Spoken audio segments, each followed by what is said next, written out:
श्री स्वामी समर्थ मंडळी, आणखी एका नवीन व्हिडिओमध्ये मी मनीषा डोके सर्वांचं स्वागत करते। तर काय होतं, एक तर उन्हाळ्यामध्ये कोणत्याच भाज्या खाऊ वाटत नाही आणि त्यातली त्यात जर म्हटलं ना दोडक्याची भाजी, बरेच जण नाक मुरडतात। तर आता हे दोडका न आवडणारे सुद्धा म्हणतील की या पद्धतीने जर तुम्ही दोडक्याची भाजी करून पाहिली तर ज्यांना दोडका आवडत नाही की नाही ते सुद्धा म्हणतील दोडक्याची फोड लागलीच गोड। त्यासाठी मी काय केलेलं आहे, इथं पाव किलो दोडके घेतलेले आहेत। त्याच्यावरच्या काय करायचं, शिरा आहेत ना त्या काढून घ्यायच्या आणि त्याच्या शेंड्याकडचा आणि देठाकडचा भाग कापून घ्यायचा आणि त्या दोडक्याच्या काय करायचं, बारीक बारीक अशा फोडी करून घ्यायच्यात। दोडका छान असा चिरून घ्यायचा आहे बारीक बारीक असा।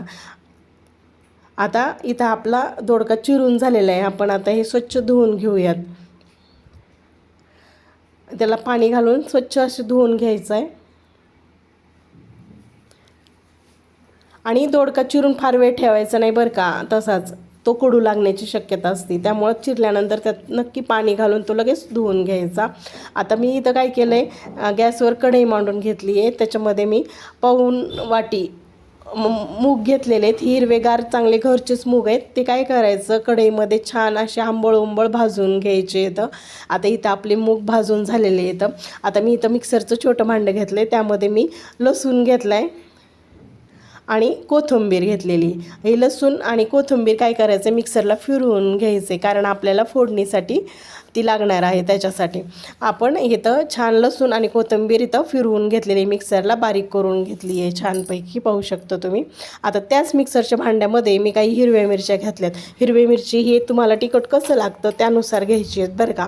आता इथं हिरवी मिरची घेतली आणि त्याच्यामध्ये चांगलं मूठभर शेंगदाणे मी भाजून घेतलेले आहेत, ते घातलेत। नंतर त्याच्यामध्ये काय करायचं, चवीनुसार मीठ घालायचं आहे आणि थोडंसं पाणी घालून हे काय करायचं आहे, मिक्सरला छान असं वाटून घ्यायचं आहे। थोडंसंच पाणी घालायचं आहे, जर पाणी नाही ना घातलं ते खूप ओबडधोबड होतं, आपल्याला चांगली त्याची पेस्ट तयार करून घ्यायची। त्यामुळे थोडंसं पाणी घालायचं आहे आणि ह्याची छान अशी पेस्ट तयार करून घ्यायची आहे। आता आपलं इथं वाटण तयार आहे हिरव्या मिरचीचं आणि शेंगदाण्याचं। आता अशा पद्धतीने आपल्याला वाटण तयार करून घ्यायचं आहे। आता नंतर आणखी तीच कढई मी काय केलं, गॅसवर ठेवलेले आहे।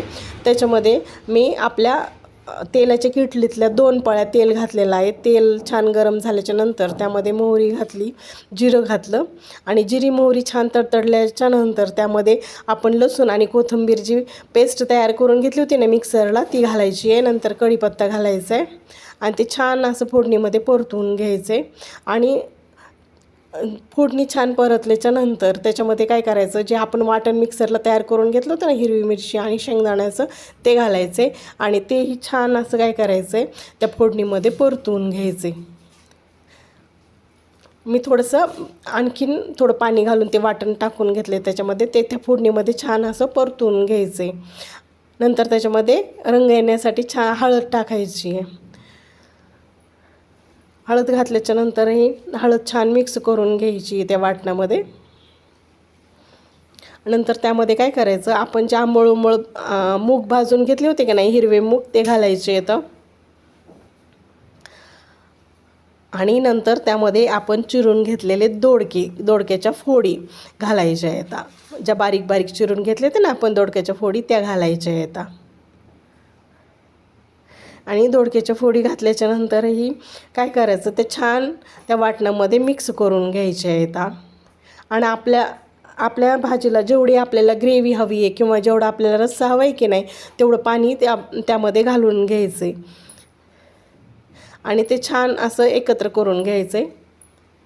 आता इथं आपली दोडक्याच्या भाजीमध्ये मी पाणी घातलेलं आहे आणि आपण आता ही शिजायला ठेवूयात। इथं आपली आता दोडक्याची भाजी तयार झाली आहे, आपण सर्व करूया। ही भाजी भाकरी सोबत चपातीसोबत खायला खूप छान लागते, एकदा नक्की ट्राय करा। बाय।